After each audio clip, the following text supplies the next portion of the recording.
chapitre qui m'a intéressé tout particulièrement, c'est celui que vous consacrez à l'écologie. Et ce chapitre-là a pour titre exact l'écologie de la part maudite. Et vous dites, dans le futur, le mal est à l'horizon. Pourquoi, en fait? Parce que quand l'homme fait un effort vers le bien, il génère une part maudite qui lui revient comme un boomerang dans la figure. Ça mérite explication. Oui, alors là, on tombe dans des sujets complexes. C'est vrai que, si vous voulez, l'histoire humaine commence avec cette séparation du bien et du mal. Et pendant très longtemps, toutes les civilisations vont pouvoir identifier un mal qu'on exclut, y compris tout simplement au sens physique du terme, les poubelles ou les choses qu'on ne veut pas. Et puis on les met soit à l'extérieur de l'Empire, soit dans des décharges. En fait, les civilisations du passé excluaient. Que ce soit d'ailleurs les chasseurs-cueilleurs, qu'il ne faut pas non plus idéaliser, que ce soit les sociétés agraires, ou que ce soit les sociétés industrielles, a fortiori, sauf que les sociétés industrielles, eux, l'ont fait à grande échelle, ce qui pose aujourd'hui problème. La société du futur, dans cette séparation de ce qui est propre et de ce qui est sale, elle est affrontée à un problème, c'est que brusquement, toute la saleté nous revient dans la figure. En quelque sorte, on n'arrive plus à la mettre dehors, parce qu'il n'y a plus de dehors, parce que la terre est finie, parce que nous occupons tout le territoire, et que donc il n'y a plus d'ailleurs où mettre nos saletés, en quelque sorte. Alors c'est intéressant parce que c'est un peu une sorte de problématique en miroir, comme une anamorphose à la question de l'altérité. C'est-à-dire que d'un côté, on est confronté à intégrer l'autre dans sa différence, et puis d'un autre côté, nos déchets, il n'y a plus d'ailleurs où les mettre, si vous voulez. Et ça, c'est une grande nouveauté pour notre civilisation. Toutes les civilisations, elles se sont construites sur le fait qu'elles disaient, bon ben voilà, les autres, soit on les repousse en dehors de nos frontières, et puis d'un autre côté, dès qu'on a produit des déchets, on va les mettre chez les autres, en quelque sorte, on va les mettre ailleurs. Alors que là, brusquement, il faut qu'on recycle tout. C'est ça qui fait de notre transition une chose extrêmement difficile. C'est typiquement quelque chose qui montre qu'on est effectivement dans la plus grande métamorphose de tous les temps. C'est-à-dire que des choses qui étaient évidentes avant deviennent complètement impossibles aujourd'hui.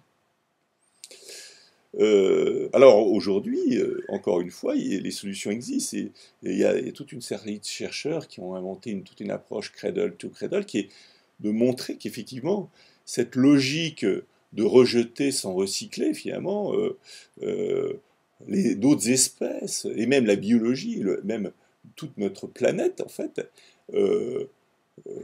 avait développé des stratégies pour justement recycler tout, réintroduire tout dans le cycle. Et au fond, l'homme, à travers sa civilisation moderne, s'est éloigné de ça, a produit énormément de déchets non recyclables, ce qui finalement est contre nature. Donc le problème pour nous, et c'est ce que je souligne dans ce chapitre, c'est d'apprendre de la nature cette extraordinaire leçon du recyclage total. Et c'est ce qui se passe, on a parlé déjà des écovillages dans les écovillages. C'est-à-dire les écovillages sont en train de se construire sur ce principe. L'eau qui ressort d'un écovillage est plus propre que celle qui y rentre. Parce que aujourd'hui, on sait à travers des végétaux, à travers des minéraux, utiliser les eaux usées pour l'engrais, pour faire pousser des plantes et construire des bâtiments, et finalement reconstruire une eau très très propre. Donc, si vous voulez, tout ça n'est pas du tout fatidique. C'est à nous de réinventer une civilisation qui, au lieu de se battre contre la nature, dans cette fantastique scission de la civilisation avec la nature, la civilisation, il ne faut jamais l'oublier, ce n'est jamais qu'une extension de la nature. Donc elle va disparaître ou se réinsérer dans les grands cycles naturels. J'ai envie de vous lire Michel Salov-Kost. Voilà ce que vous dites dans ce chapitre justement consacré à l'écologie. Nous refusons une part de nous-mêmes parce que nous avons défini un bien relatif qui nous hypnotise. En fait, ce bien, s'il est porteur de valeurs positives et permet à la société de se construire, devient le prétexte d'occultation d'une partie de l'être qui apparaît contradictoire.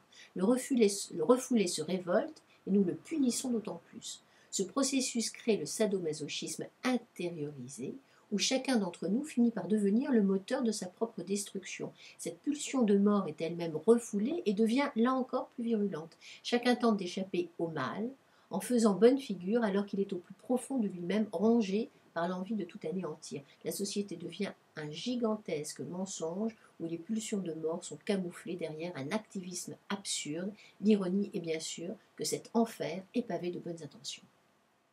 Oui, ben ça explique bien cet homme que d'ailleurs beaucoup de philosophes, et Foucault avait très bien expliqué, Foucault et Gilles Deleuze ont beaucoup travaillé là-dessus, c'est pour ça qu'ils sont considérés d'ailleurs dans le monde entier comme parmi les plus grands philosophes de notre temps, c'est cette question de l'intégration de la part maudite. Et au fond, c'est déjà dans la Bible, enfin, ça traverse toute l'histoire humaine, tous les grands philosophes en ont parlé. On ne peut pas faire la paix dans le monde tant qu'on n'a pas fait la paix à l'intérieur de nous.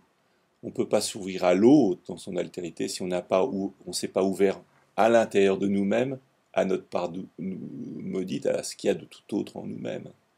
Et c'est là aussi où, bizarrement, cette éducation normalisée est une véritable catastrophe. Parce que, par exemple, le fait que pendant 20 ans, vous soyez dans une école avec des notes où on vous compare aux autres, c'est terrible parce que chaque note vous éloigne un peu plus de vous-même et vous enferme dans une norme. Et introduit du mal à l'intérieur de vous. C'est-à-dire qu'il y a toute une partie de vous que le professeur petit à petit stigmatise comme étant le mal, parce que ce n'est pas dans la norme. Parce que vous êtes un artiste et pas un mathématicien dans le système français. Mais on pourrait très bien imaginer que vous êtes un mathématicien dans une école d'artistes et qu'on vous explique que vous êtes un crétin, parce que vous n'êtes pas un artiste. Enfin, vous voyez, tout le problème, c'est de savoir quelle est la référence. Et, et combien de magnifiques artistes sont détruits comme ça? Et combien de magnifiques mathématiciens sont détruits comme ça dans un autre système? Vous voyez, Voilà ce que vous dites, rejeter la part maudite. Recycler la part maudite, recycler nos déchets impose que nous cessions de mentir, de nous mentir et d'abord de nous mentir à nous-mêmes. Donc c'est de vivre entier. Et voilà ce que vous dites aussi, j'ai pris cette phrase un petit peu au hasard. Tant que cette part maudite ne sera pas intégrée, nous nous battrons comme des Don Quichotte entre civilisations en prenant les uns et les autres pour des moulins à vent. oui, parce que ce fabuleux opéra dramatique que nous donne la planète aujourd'hui, un peu partout. C'est toutes ces civilisations magnifiques, avec ces cultures magnifiques et qui veulent s'anéantir mutuellement. Quelle absurdité, alors que chacune est porteuse d'une richesse merveilleuse. Le bouddhisme, c'est quelque chose, la culture bouddhique est porteur de milliers d'années de choses. Pourquoi faudrait-il que le christianisme, sous prétexte que il croit posséder la vérité, détruisent toutes les autres formes de religieuses.